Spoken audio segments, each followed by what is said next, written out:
Er ist inzwischen auch einer aus den Top 50 als Nummer 47 der Welt und für ihn gilt immer, wenn er so Dart spielt, wie er tanzt, kann überhaupt nichts passieren.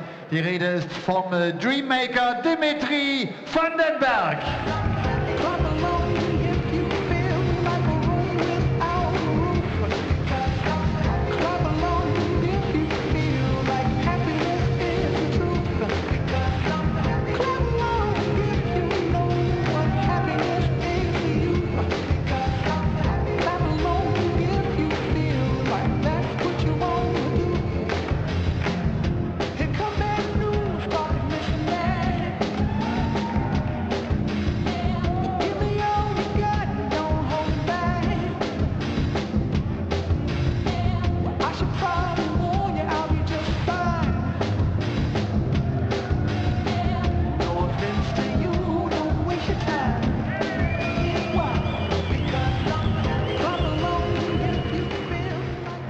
Well, Strictly come darting here in Leverkusen.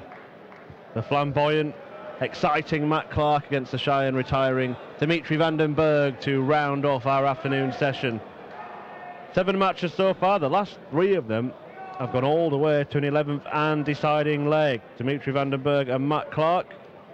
Well, each player is hoping it doesn't go that far, but we're hoping it does, Paul Nicholson. We might just do, and Matt Clark, he loves the 6-5. He had 2 of them in qualifying, so he'll definitely be hoping to make it a little bit easier on himself. But as per Dimitri van den Bergh's walk-on music, I wonder who's going to be happy at the end of this one, Murph. Like it. You were suggesting, gesticulating in the commentary box, that Matt Clark should introduce a bit of a Superman-style arm raise into his walk-on routine. Why not? I mean, he is Superman. He's always been called Superman. We've got the Ian White diamond dab, haven't we? That's very similar. All you got to do is just gesticulate forward and say, is it a bird, is it a plane? No, it's Matt Clark. We'll have a word with him after. If he wins, he could do it tomorrow. And that'll be against Simon Whitlock. Thank you, ladies and gentlemen. First leg is Matt to throw first. Game on. As we are put underway by our resident train spotter, Bergh Bevins, who since Vienna last week decided to go train spotting in between Vienna and Dusseldorf, as you do. Yeah, I think he's gone off the rails with that, Paul. Excellent punditry from you there, Chris. Looking forward to this game, actually, because Van den Bergh was not in Vienna. He didn't qualify for that one, so he'll want to get back on track here. Why didn't I say that?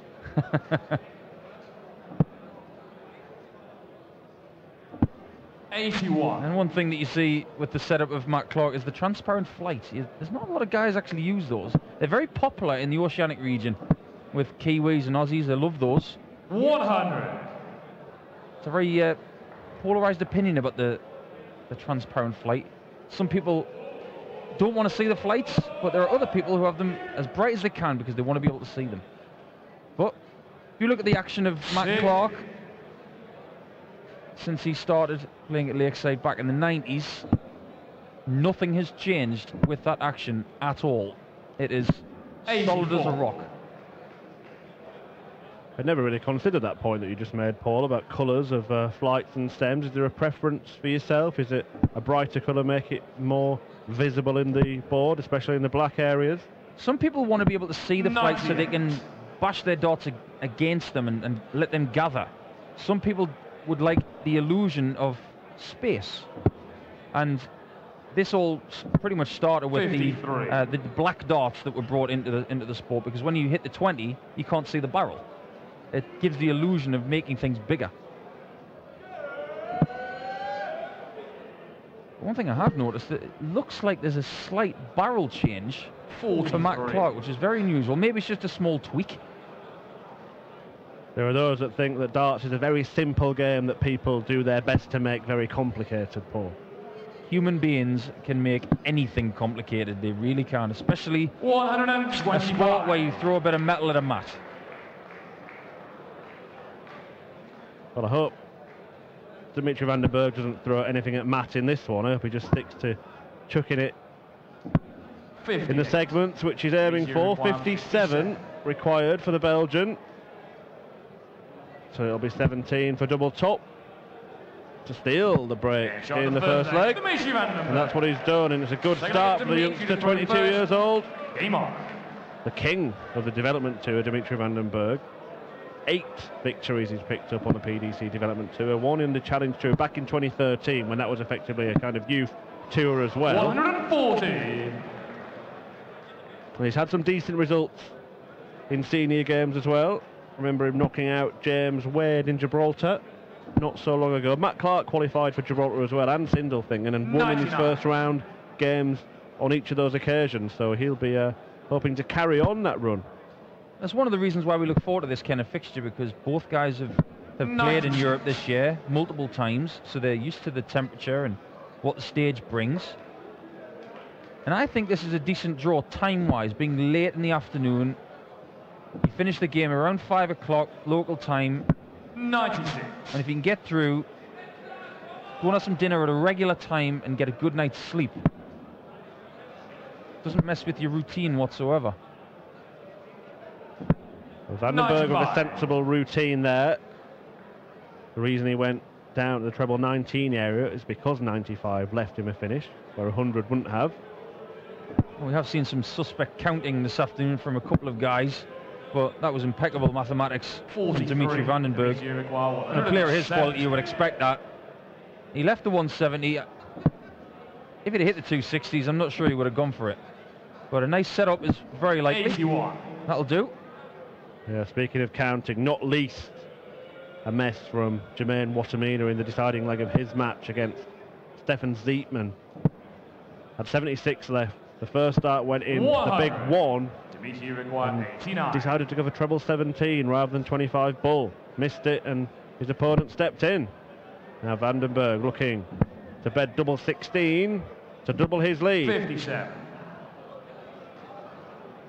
Unfortunately, Matt Clark's on a bogey number. So van den Bergh will come back for 32. Was about 20 points difference in the average. Dimitri required 32. Bit of a gulf in class so far between this pair. And van den Bergh deservedly opens up a 2-leg advantage. To throw first. There's a bit of aggression in the game of van den Bergh today. As if to say, I'm not happy that I wasn't here last week. I don't like missing tournaments. But what I do like about the van den Bergh dart is there's a proper thump when the dart hits the board. 134. And a few guys today where it's gone in and wobbled a bit, you just don't seem to get that with Dimitri's. They're just going at a lovely pace and a nice thump. Is that about the equipment or the throw, or a combination of both? It's a combination of the two. It's not a light dart. I think he's got a lot of force behind the shoulder as well. Matt Clark does have a more loopy kind of throw, doesn't he? If you watch, he's 57. sort of lobbing the darts rather than firing them out. That's one of the guys who was in qualifying last night for the Home Nation qualifier, Eric Toutfest. We saw him a few weeks ago. Arguably, he's the one that throws them the hardest. When he throws the darts to the board, you know about it. But I mentioned Matt's throws just not changed at all through the years, but it is very loopy, but he still wants to gather the darts 68. under each other as opposed to over the top. And it worked very effectively against Chris Dobie in qualifying. A good win, that 6-5, and same result against Paul Harvey as well. Yeah, van den Bergh saw off Arjen Konterman and Christian Callinger in qualifying, without being disrespectful to those two men, players you'd expect him to beat. Absolutely. Christian Callinger, I think last week he had a very good win against Wayne Jones in this exact fixture, last on a Friday afternoon. 97. But it's fair to say that Wayne Jones didn't actually play his best. Van den Bergh first to a finish against a throw. And Matt Clark really needs to find a treble with this last start. He does that. 110. This would sting. It's still possible. Double 16, which he hit before. 78. Matt, you require See the frustration on the face of van den Bergh. Can the cool demeanour of Matt Clark take out this now 63 points left? Not sure if that flight is blocking the bull. He's got to move, so it must have been. Bullseye to get on the board. 37. Bit too much kryptonite in that bullseye for him to hit it. Yeah, even Superman couldn't fly that one in. And now the Dream Maker. Well, he's giving his opponent a bit of a nightmare here, isn't he? 3-0 on throw. All going so well for Dimitri van den Bergh so far. Well, we get a little glance at the idiosyncrasies of dart players when the side camera looks at the defeated player from the previous leg. You can see the little dabbing of the darts on the top of the flights and rubbing his fingers with wax. The things that dart players do to just get that little bit of extra edge. You've seen the use of chalk, Robbie Green. All these things are legal. You can take a towel on stage when it's hot. Yeah, John Park used to attach a towel to himself, didn't he? We used to see Phil Taylor delve into his pockets often between throws to add a little bit of grip to his fingers. Nothing new, is it? Not at all. It's been going on for years. You go back to the days of, you know, Keith Deller in his prime. When he was finished a match, the board was white. So much chalk. Looked more like a classroom that had been done, you know, after a Shakespeare lecture. 140. Might have been a little tactic from old Mr. Deller. Yeah, because there are as many people out there who like using chalk as people who don't. 140. Well, good response from van den Bergh to the 140, matching his opponent. Down to a finish again before Matt Clark, who again you feel needs a treble in this visit. 60. Well, the way things are going in this contest, Dimitri van den Bergh is the general Zod of Matt Clark's world at the moment. He's just got the owning of him, really. 66 remain. Another one of those will be fine, but he might go downstairs instead. 91. Lovely setup for a double, which has been his friend in this match already, Murph. Certainly has. And Matt Clark's not going to take out a huge check out, so van den Bergh will take aim at double 16 for a 4-leg cushion. Well, there's a hush over the arena here of expectancy. This is tricky. Oh, it's very good though. Lovely adjustment, because the first dart's a marker. It does block the top half of the bed, but he can still go for it. Second dart, he would admit, was not thrown well, but the third one, spot on. Well, you can't blame the crowd for having a bit of quiet, because they have been very vocal for a Friday afternoon session. Certainly in the games involving the two German players, both of which went to last leg deciders, as van den Bergh kicks off the fifth leg of the match, and he really is threatening the prospect of our first whitewash here. Yeah, Seatman through, but Schindler went out. Both of those matches, the crowd heavily involved, supporting their men. 85. Well, there's plenty more German involvement later, especially when Allenstein and Horvath go head-to-head. There's a guaranteed German win there. I wonder who they're going to be shouting for there. 99. Yeah, also Christian Bunzer in action this evening. That's the second match on the menu. What's your pick of the night's matches, Murph? Possibly the first one. Justin Pipe against James Wade. Got to be up there. 140. I like the look of King versus Viljanen. Both quarter-finalists last week, and Viljanen showed his hand last week. He showed that he's got some class. Mervyn King has got a very tricky game 94. later on this evening. And there was also the incredible draw that pitted Vincent van der Voort and Christo Reyes against each of the top two ranked players from the European qualifier last night, meeting in the first round, and whoever wins will be rewarded 125 by a tie with Michael van Gerwen tomorrow. 128. Well, Vincent van der Voort probably thinks he's stepped on a black cat with some of the draws he's got lately. But there's a 60 needed for the Belgians to leave the bullseye. Now Matt Clark's got a great opportunity to get on the board. Yeah, he'd just love to get one leg in the win column just to avoid the embarrassment of being bageled. But he still might be. Dimitri require 36. I'm not sure if Dimitri likes donuts, but if he one leg closer to one, if he hits double 18, it's a perfect marker. Double 9. Oh, right on the wire on the inside. Lovely thrown dart. First. Game on. The bagel, the donuts, whatever you want, it's still possible.